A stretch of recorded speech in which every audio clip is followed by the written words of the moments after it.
Você saberia me dizer para que serve a terapia? E saberia de que forma uma terapia poderia ajudar na sua vida amorosa? Bom, eu me chamo Gisele Santana, sou psicóloga e sou uma estudiosa das relações amorosas. E hoje eu tô aqui para destrinchar esses dois temas que não são nada simples, mas eu vou tentar falar de uma forma bem clara para que todos possam entender.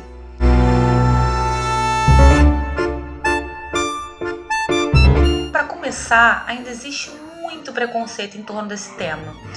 A verdade é que a gente vive numa sociedade que nos convida o tempo todo a uma força e uma felicidade contínuas e constantes, o que não é possível, né?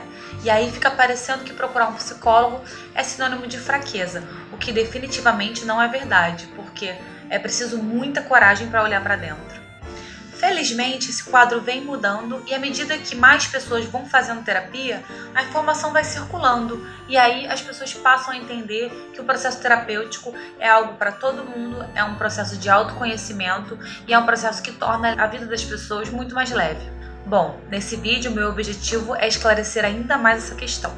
Mas então, como é que se dá esse processo de terapia, né? Por que é tão difícil explicar o que acontece no processo terapêutico? A verdade é que a terapia, né, o processo de terapia, ele é um processo muito vivencial. Então, é muito difícil explicar em palavras o que acontece durante essa experiência, porque é uma experiência muito sentida, né? Mas eu vou tentar. Então, assim, a gente é criado numa família, numa sociedade, num momento histórico.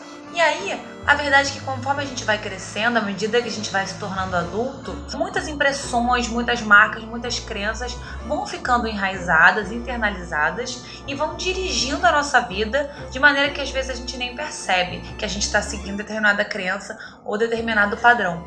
O que acontece é que muitas vezes a gente segue caminhos que não são exatamente os caminhos dos nossos desejos de fato. Então, por exemplo, pode ser que eu tenha sido criada numa família muito rígida, em que meus pais acreditavam que as profissões mais reconhecidas eram medicina, direito, engenharia, e aí eles colocaram para mim como objetivo de vida seguir uma dessas profissões. E aí pode ser que eu venha fazer medicina, e pode ser que medicina não seja exatamente o que eu gostaria de fato de fazer.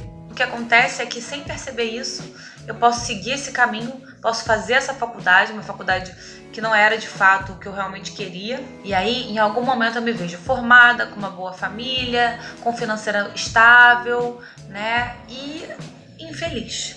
Infeliz, muitas vezes sem achar sentido na vida, com processo depressivo, né? Enfim, dependendo de cada pessoa, os sintomas aparecem de formas diferentes. Esses sintomas podem ser físicos, emocionais, então as pessoas podem aparecer com gastrites, com ataques de pânico, enxaquecas constantes. São muitos os motivos que levam as pessoas até um consultório de um psicólogo. E aí, quando a gente vai ver a história daquela pessoa, quando a gente começa a trabalhar com aquele paciente, a gente percebe que, às vezes, aquela pessoa seguiu uma vida que não era a sua, né? Era um desejo dos seus pais ou de quem os criou.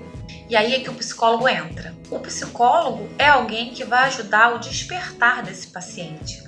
Freud usou esse termo e eu achei sensacional, porque é de fato um despertar, né? Um despertar das fantasias infantis. Então, através da escuta desse paciente, o psicólogo vai ajudando a ressignificar essa história, a entender melhor o que foi passado, a entender que traumas são esses que ficaram. E aí, à medida que isso vai acontecendo, esse paciente vai podendo viver de uma maneira que é mais íntegra com seus desejos. Então, o psicólogo é alguém que também está passando por esse processo de despertar, né? Nem sempre, mas o ideal é que fosse, que o psicólogo também tivesse no seu processo de terapia, no seu processo de autoconhecimento, porque dessa forma ele consegue ser cada vez mais neutro para ajudar esse paciente nessa caminhada. Para ficar mais claro, já entrando na seara amorosa, vamos imaginar alguém que tenha tido pais que eram muito infiéis um com o outro, né? Houveram muitas traições na família dessa pessoa. Pode acontecer dessa pessoa se tornar um adulto muito inseguro, muito ciumento, uma pessoa que não confia nos seus parceiros, né? E aí pode ser que ela venha a ter parceiros leais e fiéis e mesmo assim viva desconfiada desses parceiros, né? Ou seja, viva colocando a culpa das suas inseguranças que vêm lá da infância. Muitas vezes ela não sabe disso, mas nesse caso hipotético aqui, viria lá da infância desses pais que não eram fiéis entre si, e aí ela passa a vida colocando a culpa das suas dores nesse parceiro.